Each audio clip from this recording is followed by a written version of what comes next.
Today's the day I celebrate myself. With love and joy, I'll fill my heart share. Hello everyone, আসসালামু আলাইকুম। কেমন আছেন আপনারা সবাই? আশা করি আপনারা সবাই অনেক ভালো আছেন। আলহামদুলিল্লাহ আমি অনেক ভালো আছি।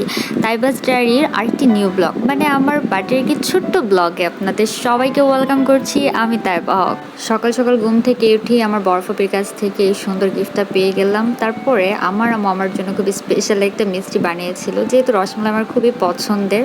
তো এইবার বার্থডেতে আমার আম্মু আমার জন্য রসমালাই বানিয়েছিল, তো অনেক মজা ছিল। এইবার বার্থডেতে সবচেয়ে বড় সারপ্রাইজ ছিল সন্ধ্যার সময়। আমি সন্ধ্যার সময় একদমই সারপ্রাইজ হয়ে গেছি। আম্মুর সব ফ্রেন্ডরা এসেছিল, আমার ভাবি এসেছিল, আমার ভাতিজি এসেছিল। আমি তো অবাক, হঠাৎ ওরা আমাদের বাসায় পরে জানতে পারলাম যে আমার জন্য ছোট্ট একটা সারপ্রাইজ আছে। সবাই মিলে আমরা একটু মজা করব, কেক কাটবো। আর আমি যখন ফ্রিজ খুলে এই কেকটা দেখলাম, সেটা আরও আমার জন্য বড় সারপ্রাইজ ছিল। এত কিউট ছিল কেকটা। আমার এবারের জন্মদিনের প্রত্যেকবারের জন্মদিনের কেকই আমার পছন্দ, আর এইবারটা সবচেয়ে বেশি স্পেশাল ছিল। আর এই তিন দুষ্টু এসে এত খুশি, এই যে দেখেন তাদের হাসি দেখে বোঝা যাচ্ছে তারা কতটা হ্যাপি আমার বার্থডেতে এসে। তো আমরা খুবই মজা করেছিলাম, খুবই এনজয় করেছি। আর আমার সবচেয়ে ভালো লাগে আমার বার্থডেতে আমি আমার সবচেয়ে কাছের মানুষগুলোর সাথে এই দিনটা উদযাপন করতে পারি। তারা আমার বার্থডেতে হ্যাপি ফিল করে, তারা মনে রাখে আমার জন্মদিনটা, আর এসে আমাকে সময় তো উইশ করে, আমার জন্য তো ভাবে। এর থেকে বড় পাওয়া আর কিছু হতে পারে না।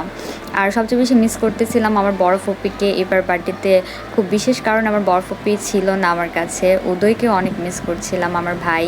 তারপরেও এই পিচ্ছি সবার সাথে আমি যখন ছবি তুলতেছিলাম, গল্প করতেছিলাম, দুষ্টামি করতেছিলাম, কেক কাটতেছিলাম, সেটা আমার জন্য সবচেয়ে বেশি মজার বিষয় ছিল। আর বাচ্চারা কিন্তু কেক অনেক পছন্দ করে। তো এখানে আমার আম্মুর ফ্রেন্ড সুন্দর করে কেকটাকে স্লাইডস করে দিচ্ছিল, আর এদিকে খাবার রেডি করেছিল আম্মু সবার জন্য। গরুর মাংস, ডিম ভোনা আর রোস্ট, খুবই অল্প সময়ের মধ্যেই সব কিছু রেডি করা হয়, যেহেতু আমাদের কোনো প্ল্যান ছিল না বার্থডে। তো আন্টিরা এসেছিলো, তাদের সবার সাথে খুবই মজা করলাম। আর চলে যাওয়ার সময় পিচ্চিগুলোর জন্য এত মায়া লাগছিল আমার তো ওদেরকে ছাড়তে ইচ্ছা করছিল না। তো আমরা ওপর থেকে ওদেরকে বাই বাই বলছিলাম, ওরাও বাই বাই বলছিল। এত সুন্দর কিউট মোমেন্টগুলো ওদের সাথে পার করার পরে সত্যি আমার মনে হয় যে আমার প্রত্যেকটা বার্থডে এভাবেই যেন পার হয়। এইটাই সবসময় আমার আল্লাহর কাছে দোয়া, যে আমি সবসময় আমার খুব কাছের মানুষগুলো যারা আমাকে অনেক বেশি ভালোবাসে তাদের সাথে যেন পার করতে পারি। আর এইগুলো ছিল আমার আম্মুর ফ্রেন্ডের তরফ থেকে আমার জন্য ছোট গিফট। আমি অবশ্য রাগ করেছি আর বলেছি, আন্টি আপনি এটা কেন করলেন? বাট পরে মনে হলো বার্থডে যেহেতু গিফট পাওয়াটা তো নর্মাল। তো আমার অনেক ভালো লেগেছিলো, আর গিফটগুলো অনেক কিউট ছিল। তো এই ছিল আমার বার্থডের ব্লগ। সবাই ভালো থাকবেন, সুস্থ থাকবেন, আর আমার জন্য অনেক অনেক দোয়া করবেন। আজকের মতো এতটুকু।